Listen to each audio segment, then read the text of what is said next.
Anyway euro cup quarter ഫൈനലിലേക്ക് കടന്നു കഴിഞ്ഞു. ഈ ക്വാർട്ടർ ഫൈനലിന്റെ കാര്യം പറയുന്ന സമയത്ത് ക്വാർട്ടർ ഫൈനലിൽ രണ്ട് സൈഡ് എടുത്തു നോക്കുന്ന സമയത്ത് ഒരു ഭാഗത്ത് പോർച്ചുഗൽ വിയസ് ഫ്രാൻസ്, അതുപോലെ തന്നെ ജർമ്മനി വിയസ് സ്പെയിൻ, മറുഭാഗത്ത് ഇംഗ്ലണ്ട് വിയസ് സ്വിറ്റ്സർലാൻഡ്, അതുപോലെ തന്നെ നെതർലാൻഡ് വിയസ് തുർക്കി.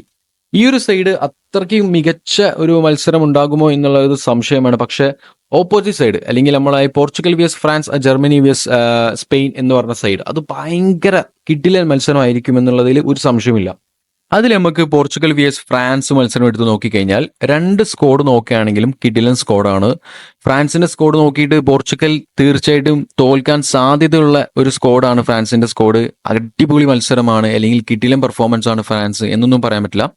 രണ്ട് സ്കോഡും നല്ല പെർഫോമൻസ് ആണ്. അതുപോലെ തന്നെ രണ്ട് സ്കോഡും നോക്കുന്ന സമയത്ത് എന്തും സംഭവിക്കാം. ചിലപ്പോൾ പോർച്ചുഗൽ തോക്കാം, ചിലപ്പോൾ പോർച്ചുഗൽ ജയിക്കാം, ഫ്രാൻസ് തോക്കാം, ഫ്രാൻസ് ജയിക്കാം. എന്തും സംഭവിക്കാൻ പറ്റുന്ന സ്കോഡും അതുപോലെ തന്നെ മാച്ചാണ് ആ ഒരു മാച്ച് എന്ന് പറയുന്നത്. പക്ഷേ പോർച്ചുഗലിന്റെ കഴിഞ്ഞ മത്സരത്തിൽ കുറച്ച് ഇറർലൈഡിങ്സ് നമുക്ക് കാണേണ്ടി വന്നു. ആദ്യം തന്നെ ക്യാൻസലിന്റെ അടുത്ത് ബോൾ മിസ്സായിക്കൊണ്ട് പെപ്പന്റെ സൈഡിലേക്ക് വന്ന സമയത്ത് സ്ലോവേനിയന്റെ ഫോർവേഡ് സെസ്കോ ഉണ്ടായിരുന്നു. അദ്ദേഹം ബോൾ എടുത്തുകൊണ്ട് കുതിച്ചു. പക്ഷെ അതൊരിക്കലും അവിടെ പെപ്പക്ക് തടയാനോ അദ്ദേഹത്തിനൊപ്പം ഓടാനോ ബ്ലോക്ക് ചെയ്യാനോ പറ്റില്ല. അത് അടുത്ത കളിയിൽ ഫ്രാൻസ് വിയസ് പോർച്ചുഗൽ മത്സരത്തിൽ അതൊരു അഡ്വാൻറ്റേജ് ആയിട്ട് ഫ്രാൻസിന്റെ അറ്റാക്കിങ്സ് എടുക്കാനുള്ള സാധ്യതകൾ കൂടുതലാണ്. ആ ഒരു മാച്ചിൽ തന്നെ പെപ്പന്റെ അടുത്ത് പ്രഷർ ചെയ്ത സമയത്ത് പെപ്പന്റെ അടുത്ത് ബോൾ മിസ്സായി. അങ്ങനെ സെസ്കോ ബോൾ എടുത്തുകൊണ്ട് കുതിച്ചു. പക്ഷേ ഡീഗോ കോസ്റ്റയുടെ മികച്ച സേവിലാണ് അവിടെ പോർച്ചുഗൽ രക്ഷപ്പെട്ടത്. ഇതൊക്കെ പെപ്പെ എന്ന് പറഞ്ഞ ആ ഒരു വ്യക്തിയുടെ അടിസ്ഥാനമാക്കി അദ്ദേഹത്തിനെ ഫോക്കസ് ചെയ്തുകൊണ്ട് അടുത്ത മത്സരത്തിൽ ഫ്രാൻസിന്റെ അറ്റാക്കേഴ്സ് അല്ലെങ്കിൽ അറ്റാക്കിങ്സ് അതൊരു അഡ്വാൻറ്റേജ് ആയിട്ട് എടുക്കാനുള്ള സാധ്യതയുണ്ട്. പെപ്പന്റെ അടുത്ത് ബോൾ കിട്ടുന്ന സമയത്ത് അത് മുതലെടുക്കാൻ ഫ്രാൻസിന്റെ അറ്റാക്കിംഗ് ശ്രമിക്കും. അടുത്ത മത്സരത്തിൽ തീർച്ചയായിട്ടും ശ്രമിക്കും. അതൊരു നെഗറ്റീവ് പോയിന്റ് ആണ് പോർച്ചുഗലിന്. തീർച്ചയായിട്ടും അതിനെന്തെങ്കിലും മാർഗം കണ്ടെത്തിയേ പറ്റൂ. അടുത്തതായിട്ട് പറയാനുള്ളത് പോർച്ചുഗലിന്റെ കൗണ്ടർ അറ്റാക്കിങ് വളരെ വളരെ മോശമാണ്. ഫ്രാൻസുമായിട്ട് കമ്പയർ ചെയ്യുന്ന സമയത്ത് പോർച്ചുഗലിന്റെ കൗണ്ടർ അറ്റാക്കിങ് വളരെ വളരെ മോശമാണ്. ഓപ്പോസിറ്റ് ടീമിന്റെ അടുത്ത് ബോൾ റിസീവ് ചെയ്തിട്ടും പോർച്ചുഗൽ ഒരിക്കലും കുതിക്കുന്നില്ല മുന്നോട്ട്, കൗണ്ടർ അറ്റാക്കിങ്ങിലേക്ക് ശ്രമിക്കുന്നേയില്ല.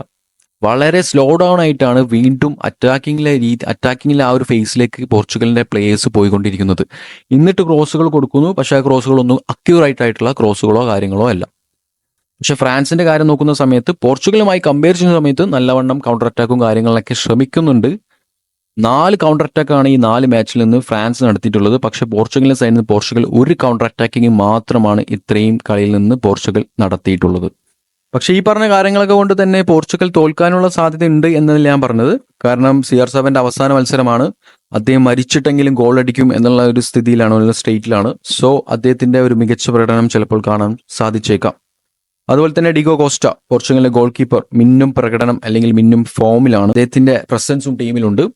സോ എന്തും സംഭവിക്കാം, നമുക്കൊന്നും പറയാൻ സാധിക്കില്ല. എനിവേ പോർച്ചുഗൽ വിയസ് ഫ്രാൻസ് മത്സരത്തിൽ എന്താണ് നിങ്ങൾ കാണുന്നത്? നിങ്ങൾ കാണുന്ന സ്കോർ അതൊന്ന് താഴെ കമന്റ് ചെയ്യാം. എന്തായിരിക്കും നടക്കാൻ പോകുന്നത്? വളരെ സിമ്പിൾ ആയിക്കൊണ്ട് കിലിയൻ എംബാപ്പെ വിജയിക്കുമോ, അല്ലെങ്കിൽ പോർച്ചുഗൽ ഫ്രാൻസിനെ പരാജയപ്പെടുത്തുമോ? നിങ്ങൾക്ക് എന്തെങ്കിലും അഭിപ്രായം ഉണ്ടെങ്കിൽ തീർച്ചയായും കമന്റ് ചെയ്യാം. ഓക്കെ ഫ്രണ്ട്സ്, വീഡിയോ അവസാനിപ്പിക്കുന്നു. Bye, it's me scores mine.